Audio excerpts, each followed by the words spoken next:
Welcome back, everybody. Let's continue in our series in Talmud Esher Sefirot. And Bezrat Hashem, this will be the final episode in part 1 of our series on Talmud Esher Sefirot. We are rapidly coming to the conclusion of Chelek Aleph.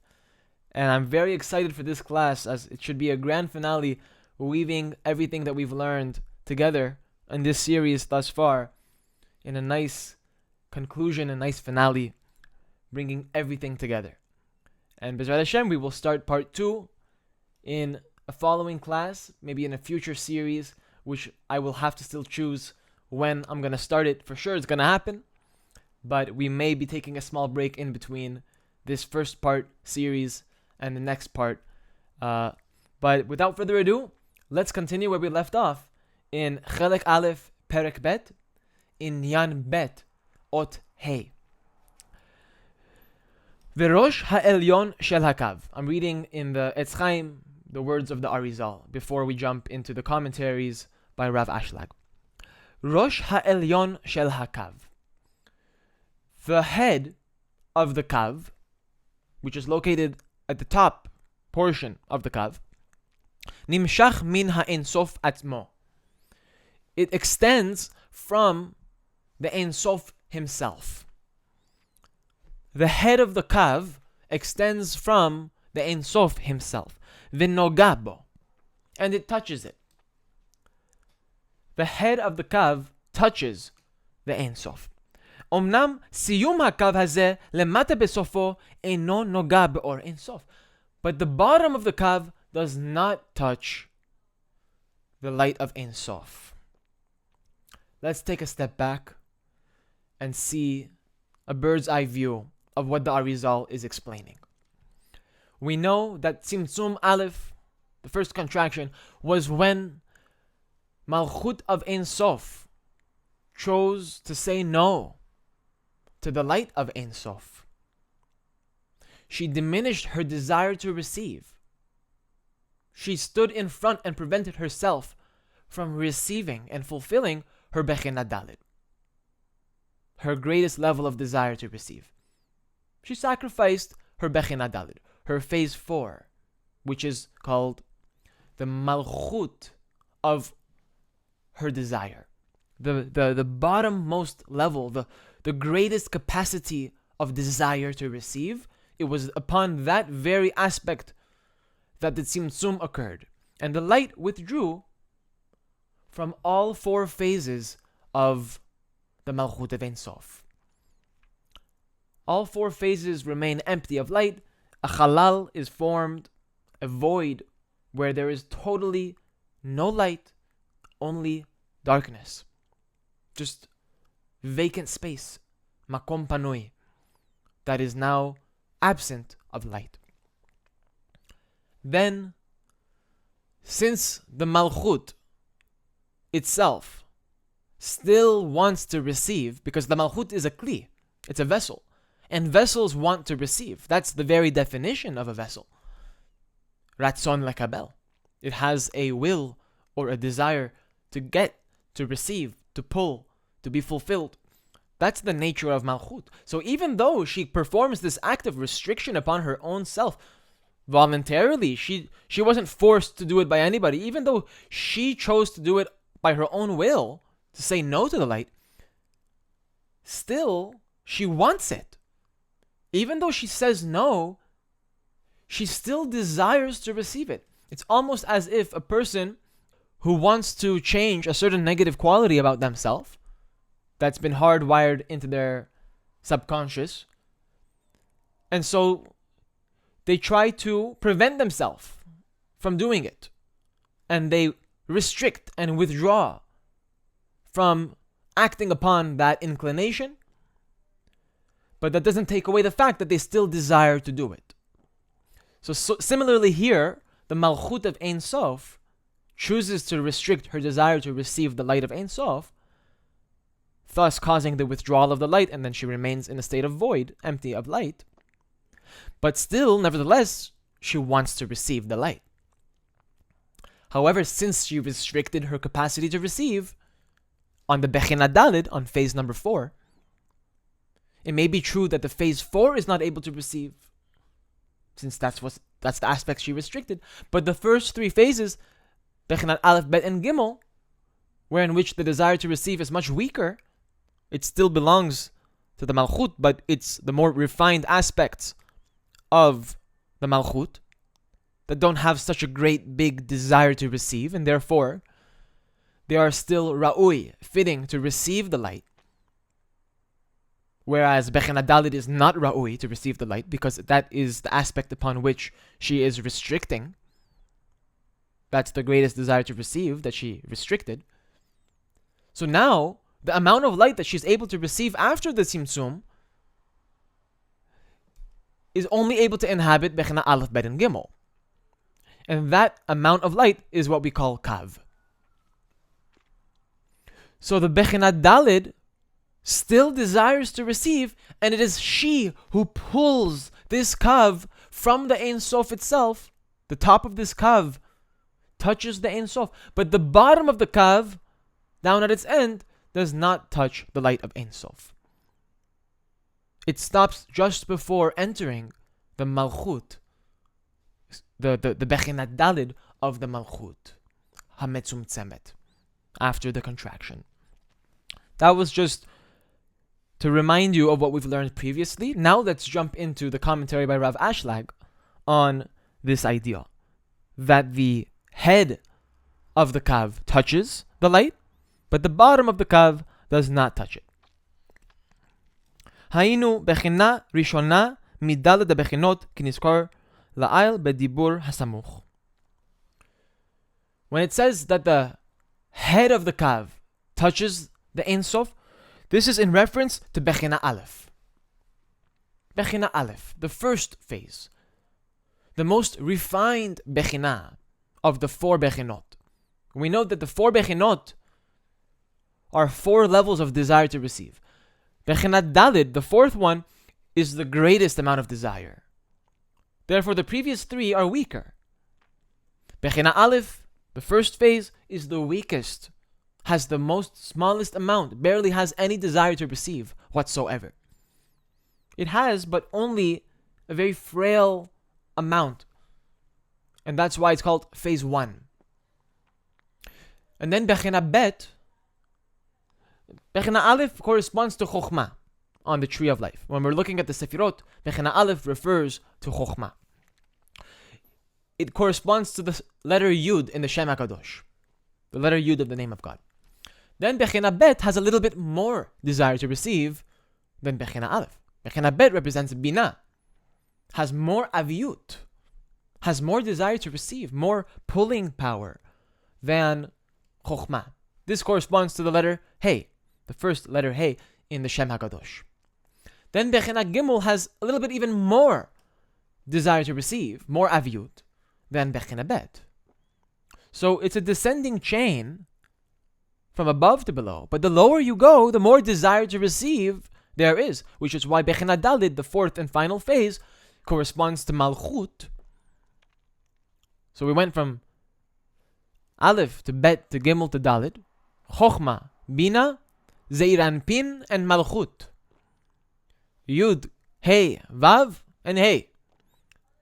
This is the pattern. This is the chain of levels that exists within every created being, within every creation, within every system, every partzuf, we say. In Hebrew, we call a spiritual system, spiritual configuration, by the name partzuf. Every partzuf has these 4 phases within it. The Yud Kei Vav Kei. The name of Hashem, the Yud Hei Vav Hei, is found everywhere. 4 seasons, 4 quarters in a day. The number 4 is found all throughout the world, all throughout creation. And a person who has learned this system deeply enough will be able to recognize this pattern everywhere they observe and everywhere that they look. So when it says that the top of the Kav touches the Ein Sof, what does it mean, the top of the Kav? That means the higher Bechina, the highest Bechina, the highest aspect of the line being the first aspect called Bechina Aleph, corresponding to Chokhmah. Bechina Aleph Shel Hakav. That's why it's called Bechina Rishona, the first aspect, the first phase of the four phases. It is Bechina Aleph that touches, and literally, what does it mean that it touches it? It means that, in a certain extent, it is one with the light. Although, it is a limited revelation, as opposed to what the system once knew before the Tzimtzum. Before the Tzimtzum, the light of Ein Sof fulfilled the Malchut in all four phases completely evenly. There was no lack, there was no limitation. But now after the Tzimtzum, since she contracted to phase 4, she contracted Bechina Dalid, therefore the only measurement of light that she's able to receive is corresponding to Bechina Aleph, Bet, and Gimel, which is called Kav. And the Kav is a limited amount of light in comparison to what she once knew before the Tzimtzum, when the light fulfilled her endlessly. Ad Ein Sof. The Malchut was completely fulfilled ad Ein Sof. But now not so. The Kav is not enough to fulfill the vast desire to perceive of the Malchut. Only the first three phases, being Bechina Aleph, Bet, and Gimel. Now let's move on to Ot Vav, which is a commentary on the word Nogabo. What does it mean that it touches the Ein Sof? Ki Bechina Aleph shehi harosh ha'elyon, phase 1, which is the upper head, hi hakeruva biyoter le'Ein Sof, is the closest to the Ein Sof. Klomar le'ma'atzil. Bechina Aleph is the closest to the ma'atzil, the emanator, being Ein Sof. Ve'al ken nichshevet kemo shenogat bo, and thus it is considered as if it touches him. It's so close to Ein Sof that we use an analogy of touching. Touching. Obviously, we're not talking about physical objects. We're not talking about even imaginative, theoretical qualities. Even the things that we're conceiving in our mind are falling short of what the intention of the Arizal is here. But nevertheless, since we don't know what he's saying, we use our imagination to be able to reach for a higher understanding. And in the language of the Arizal, it says that Bechina Aleph touches the Ein Sof, because it's the closest to the Ein Sof. Ki ein hefresh shebeshinui hatzura de Bechina Aleph nikar kol kach ad lehafrido mehama'atzil. Because the amount of aviyut that exists within Bechina Aleph is not enough to completely separate it from the light, to completely separate it from the ma'atzil. The amount of aviyut, the amount of shinui tzura, the difference in form between Bechina Aleph and the ma'atzil is not enough to separate it from the light, to separate it from the ma'atzil. The amount of aviyut within Bechina Aleph is small enough. It's so small that it allows for such closeness with the ma'atzil, because we know that the ma'atzil has zero aviyut whatsoever, has zero desire to receive whatsoever. But Bechina Aleph has a tiny, barely any, but yet has a small amount of desire to receive, but not enough to separate it from the light. Enough to call it something different. That's why it's called Bechina Aleph, not called Ma'atzil. Because there is a Shinui Tzura, there is a difference in form between Bechina Aleph and the Ma'atzil, being Ein Sof. But not such a big difference to the extent that they would be separated from one another. Rather, the difference is small enough that Bechina Aleph touches the Ein Sof. It's described in that manner. Okay? Ot Zayin. Siyum hakav hazeh lamata besofo eino nogad be'or Ein Sof. The bottom of the kav, down at its end, does not touch the light of Ein Sof. What does this mean? Lamata besofo more al habechina hadalid. The bottom of the kav lemata besofo, down at its end, this is a reference to Bechinat Dalid. We said Bechinat Aleph is the head of the kav, the upper portion. The higher up you go, the more zach it is, the less av. But the lower you go, the more av, the less zach. That's why it says that the bottom of the kav is Bechinat Dalid, because Bechinat Dalid has the greatest amount of aviyut out of all four bechinot. Shehi rechuka yoter mikulam. Bechinat Dalid is further away from the Matzil than all four phases. V'tachtona yoter mikulam. It is lower than all four phases as well. Kenizkor la'ayl Perek Bet ot Dalid, as explained earlier in chapter 2 ot Dalid, in a previous episode. She'ena mekabelet ata et ha'or ha'elyon. And the Bechinat Dalid now does not receive or elyon, upper light. V'nimtza she'ena nogat bo'or Ein Sof. And since she does not receive any light from the Ein Sof, rather she's completely in a state of halal panui, empty void, it is considered that she is not touching. She is not touching Be'or Ein Sof. Ila nifredet hayamenu. Rather, she is separated from him. So we see here from these three otyot in Inyan Bet that the top of the kav, being Bechina Aleph, touches the light of Ein Sof, because the aviyut of Bechina Aleph is small enough to where it is considered touching the Ein Sof, not enough to separate it from the light of Ein Sof. And at the bottom of the kav, being Bechina Dalid, whose aviyut is greatest and lower, meaning positioned lower than all of the other bechinot, because its aviyut is greater than all of the other bechinot, does not touch the light of Ein Sof, because the shinui tzura in the Bechinat Dalid, the change and the difference between Bechinat Dalid and the Matzil, is greater than the difference between any of the other bechinot with the Matzil. Bechina Aleph with the Matzil is closer than Bechina Bet is with the Matzil. Bechina Bet is closer to the Matzil than Bechina Gimel. And Bechina Gimel is closer to the Matzil than Bechina Dalid. Therefore, Bechina Dalid is the furthest of all and lowest of all.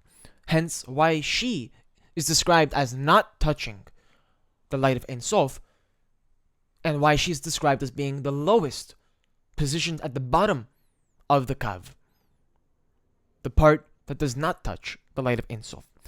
Let's now move on to Inyan Gimel. As we've just finished Inyan Bet, it was only a one sentence. The Arizal continues. We're now going to go back to the Arizal, and then once we're done, jump back to the commentary by Rav Ashlag. The Arizal says, "V'derech hakav hazeh," and through this kav, nimshach v'nitpashet or Ein Sof lamata. The endless light expands and spreads downward. How does the light of Ein Sof reach the lower dimensions after the Tzimtzum? Through this kav. The only way for light to reach the lower dimensions is through this kav that is now being explained. That's why it says through the kav. It's specifically through this pathway that the kav represents that the Or Ein Sof spreads downward to reach the entities located below, where it's darker, where it's more aviyut, a greater desire to receive. Now, let's now move on to Inyan Dalid. Inyan Gimel doesn't have any commentary by Rav Ashlag, so we now move on to the following Inyan, being Inyan Dalid, which says like this. Still, we're on the Arizal here.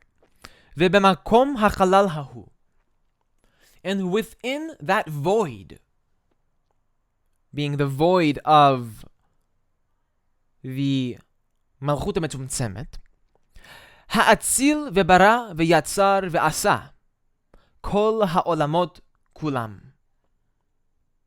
were emanated, created, formed, and made all of the worlds. All of the worlds were emanated, created, formed, and made within this halal. That corresponding to Atzilut, Bria, Yetzira, Asiya.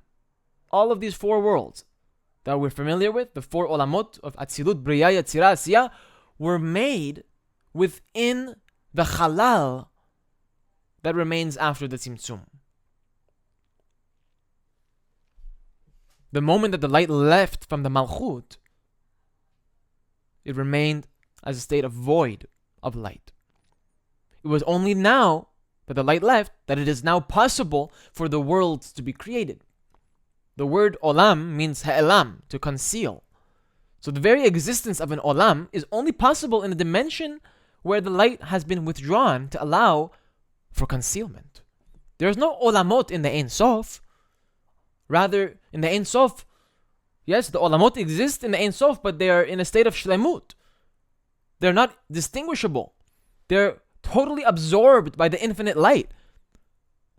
They can't separate themselves or differentiate themselves. They don't exist as distinct entities. Rather, they are completely absorbed by the endless light and are not even noticeable to any degree. Everything that exists is included within the Ein Sof in a simple unity, Ratzon Pashut, Achdut Pashut. The commentary by Rav Ashlag on the Ot Chet. What does it mean? Ha'etzil ve'bara ve'yatzar ve'asa kol ha'olamot. That all the worlds were emanated and created and formed and made. What does that mean? I gave now my explanation, but let's see what Rav Ashlag says. Romez beze ledalet ha'olamot hanikraim atzilut bria yatzira asiya. This hints to the four worlds called atzilut bria yatzira asiya. Shehem bepratiyut bli mispar. Shehem kolelim kol ha'olamot. And these four worlds include all of the worlds.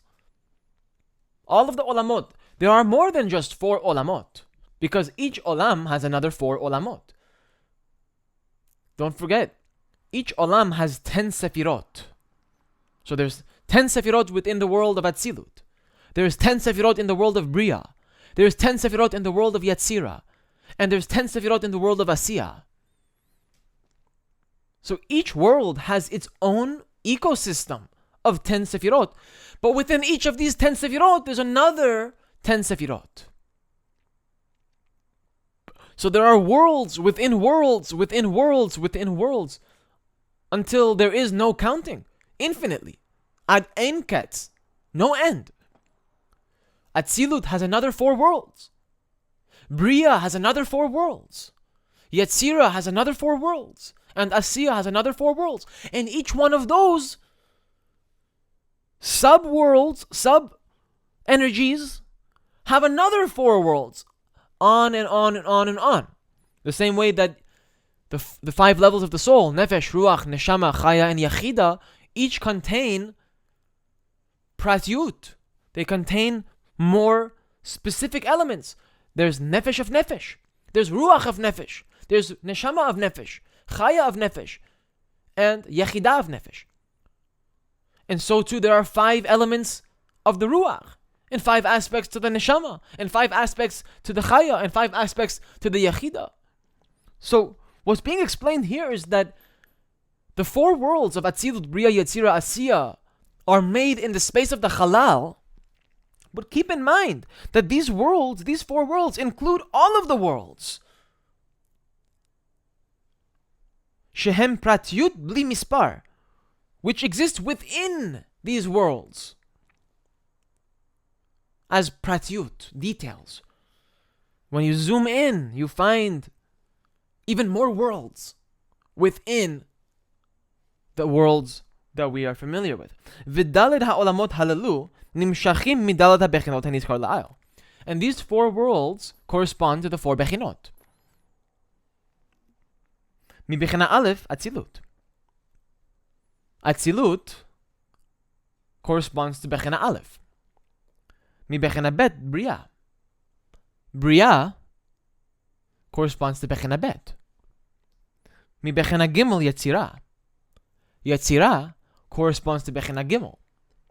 Mi bechina Daled, Asiyah. And the world of Asiyah, the world of action, the lowest world, corresponds to bechina Daled. Keneged Haratzon Lakabel, the desire to receive. Asiyah is the lowest world because that's the world with the greatest amount of desire to receive. So that summarizes Otchet. We are now moving on to the final Inyan before the finale. Inyan Hey. Going back to the Arizal. Kodem Hadalid Olamot Elu.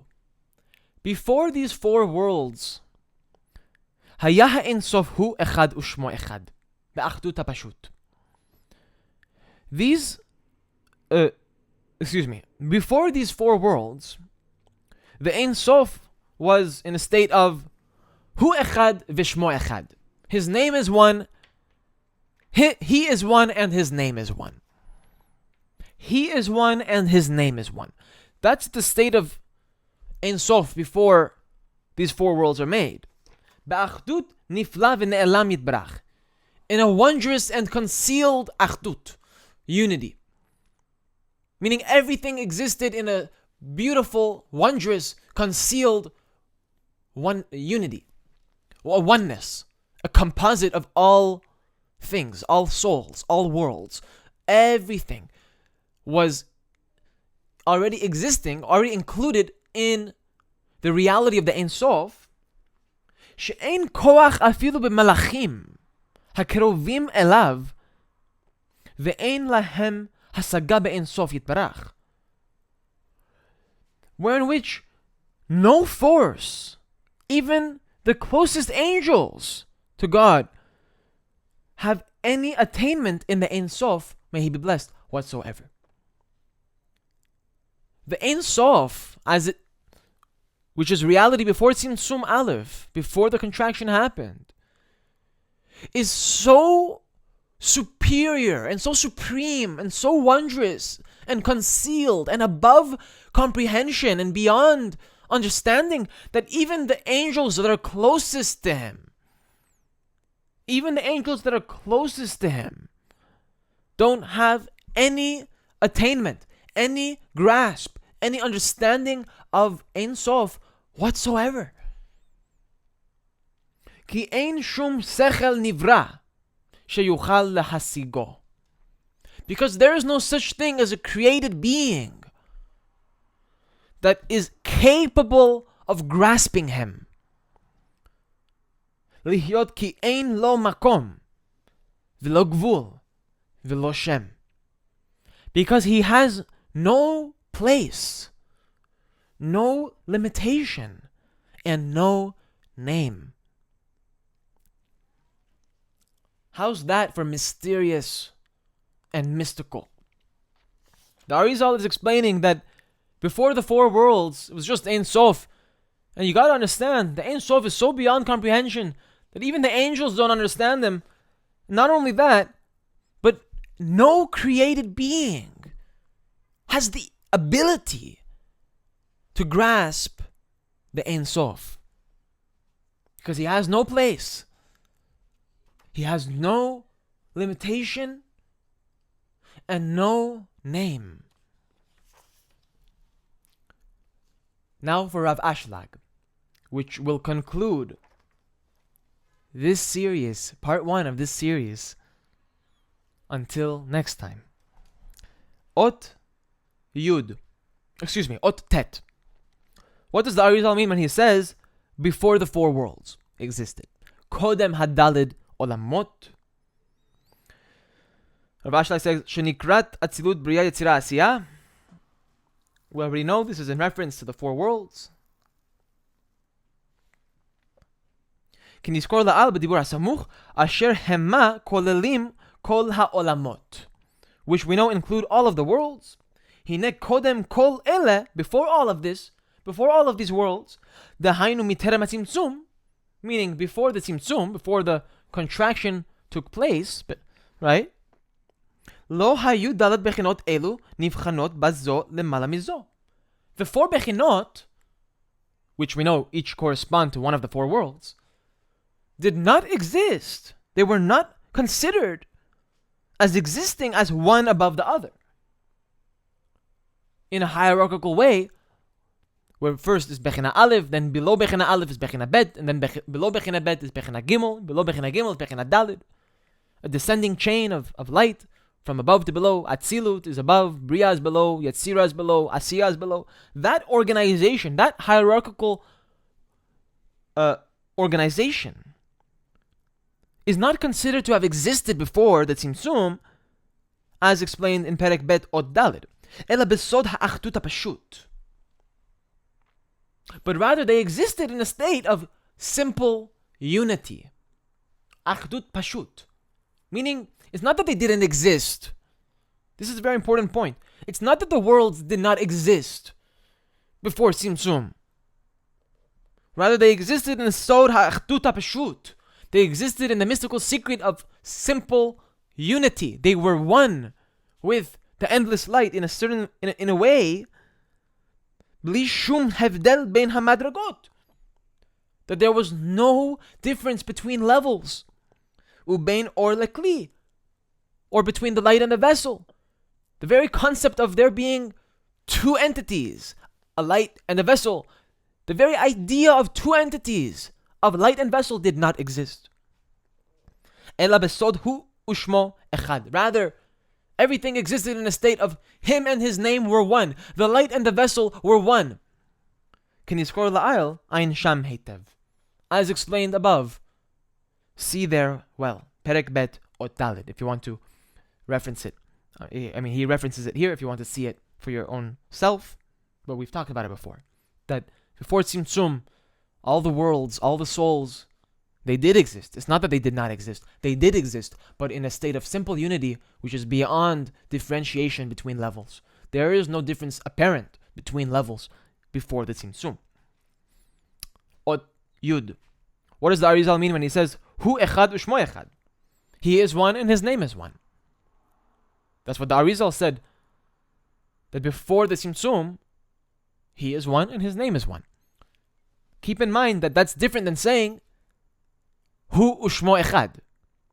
We have two different sayings in Kabbalah to describe this unity. One is Hu echad ushmo echad. He is one and his name is one. The word echad is used twice. And then we have another saying that says Hu ushmo echad.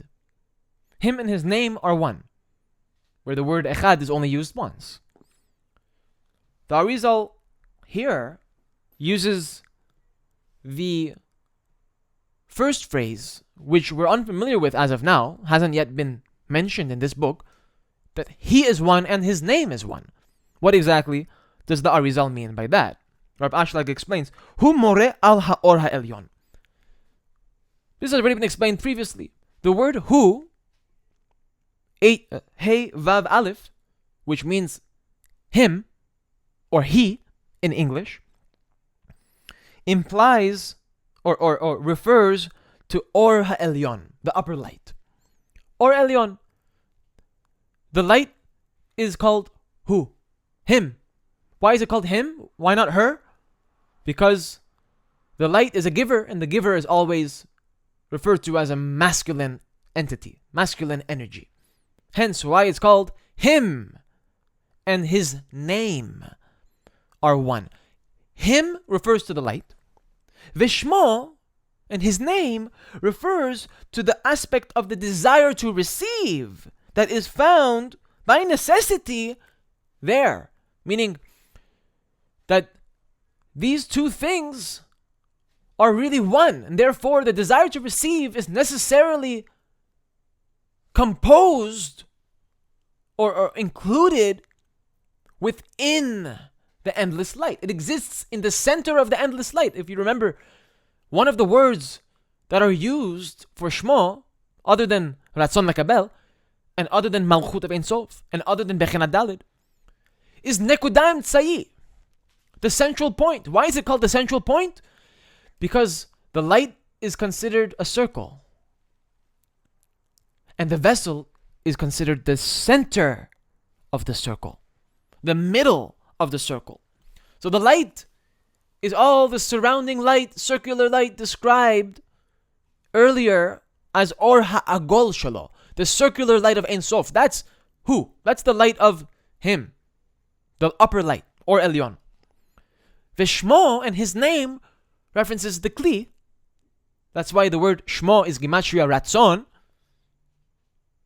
His name in Hebrew means Shmo, same Gematria as the word Ratzon, which means desire.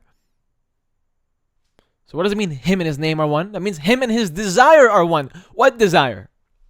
The desire to receive, which is necessarily found within the light, at the center of the Igul, at the center of the Ein Sof itself. Ein Sof is described as an Igul. Don't forget. Has no perimeter, has no boundary.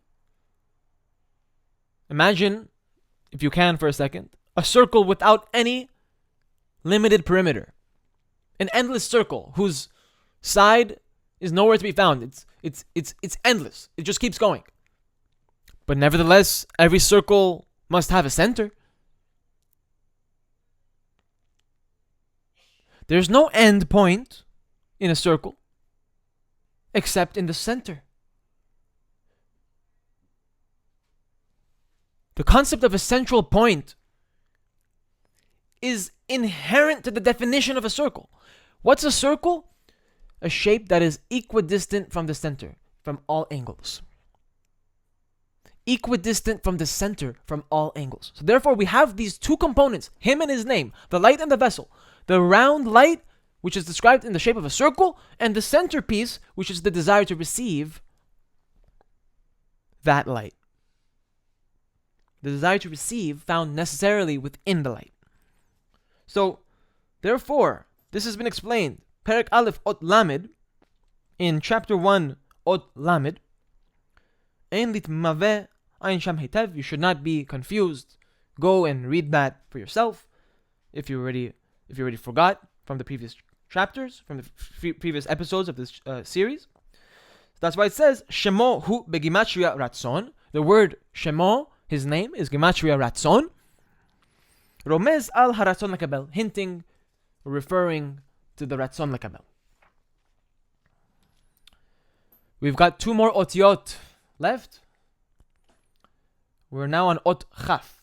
Ot chaf is about the phrase from the Arizal that no koach, ein koach, afilu b'malachim, even among the angels,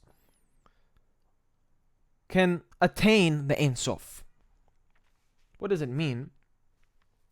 That no koach, no force, no entity, even among the angels, can grasp the Ein Sof. Klomar ata, le'achar shenivra'u ha'olamot. This means that now that the worlds have been created, even the angels, shehem hanivra'im hayoter kerovim beruchanyutam, even the angels which are the closest to the spirituality of the Ein Sof, ein lahem hasaga be'Ein Sof. They have zero understanding of Ein Sof. Now that the worlds have been created, and now there's an opportunity for a created being to experience and benefit from the light of Ein Sof,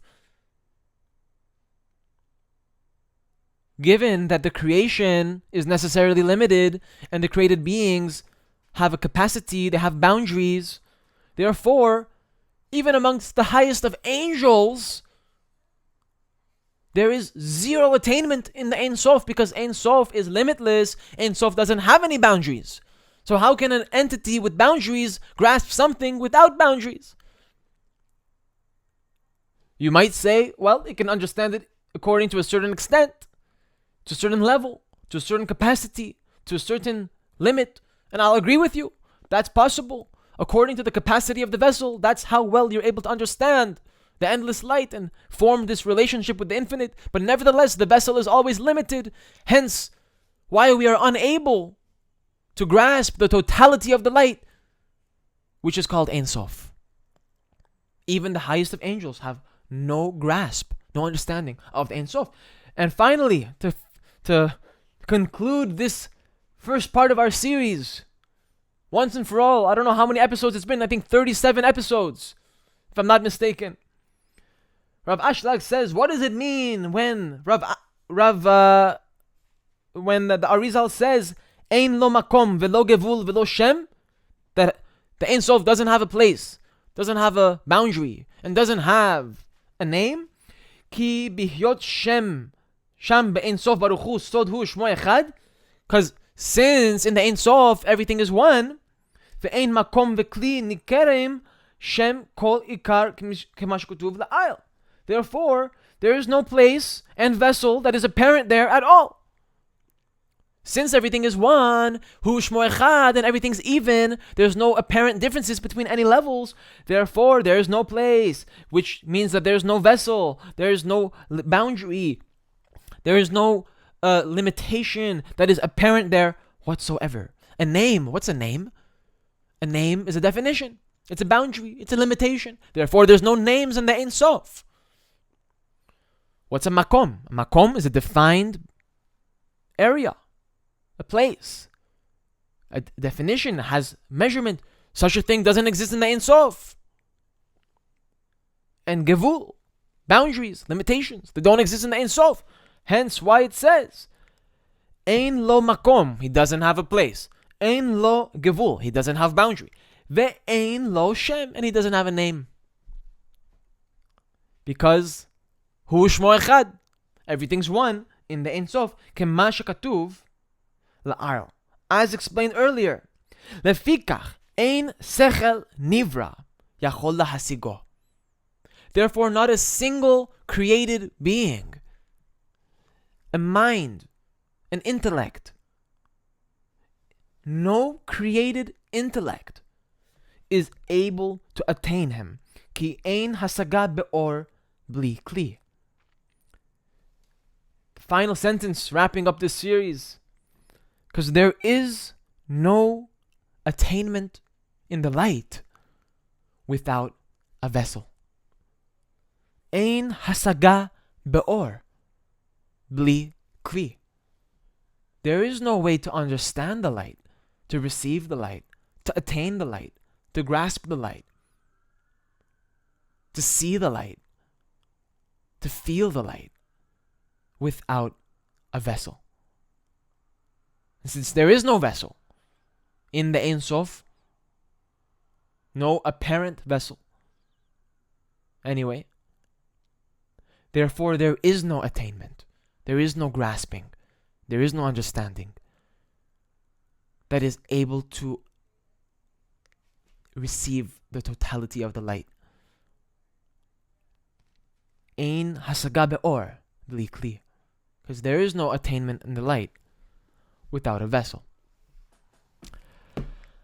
This marks the conclusion and the finale of our series in Talmud Esher Sefirot Chelek Aleph. Keep in mind, this was only part 1 of the book, which contained 2 chapters in it, Perek Aleph and Perek Bet. Chapter 1 was about the Tzimtzum, and chapter 2 was about the Kav. And we just finished chapter 2. I thank you all and bless you all for having gone through the work and struggled your way to make it to the end of this series, despite how difficult, despite how sometimes people might feel that it's not relevant or practical, and they'll leave it because they don't have the willpower to keep going and asking questions and demanding for it to be made graspable. If this is beyond, if this is above, then it's up to you as a student, as a learner of this wisdom, to demand that it be brought down, to pray, to hope, to work toward it, to digest this, to bring it down, make it practical, make it graspable. Because without this wisdom, then we're not going to be able to build the Kli. The very Kli that's talked about, without which we're simply unable to receive the light. The study of Kabbalah, in specific Talmud Esher Sefirot, in conjunction with refining your character traits, and in conjunction with Chassidut and Halakha, and following all areas of the Torah, the Baal Peh, the Torah Shebichtav, Midrash, Talmud, Mishnah, Gemara, all of these components together makes for the perfect recipe to build the Kli. Arguably, the most important of which is the Torah, Tanakh, but accompanied by the Chokhmah of Kabbalah. Torah without Kabbalah is no good. Kabbalah without Torah is not good. Really, they are included within one another. Kabbalah is included in Torah. So really, it all comes back to Torah, because the Torah is inclusive of all of this wisdom, including the secrets of Kabbalah, including the simplest of halachot, including the most detailed of gemarot. Torah is the source of our life. Ki hem chayenu ve'orech yameinu.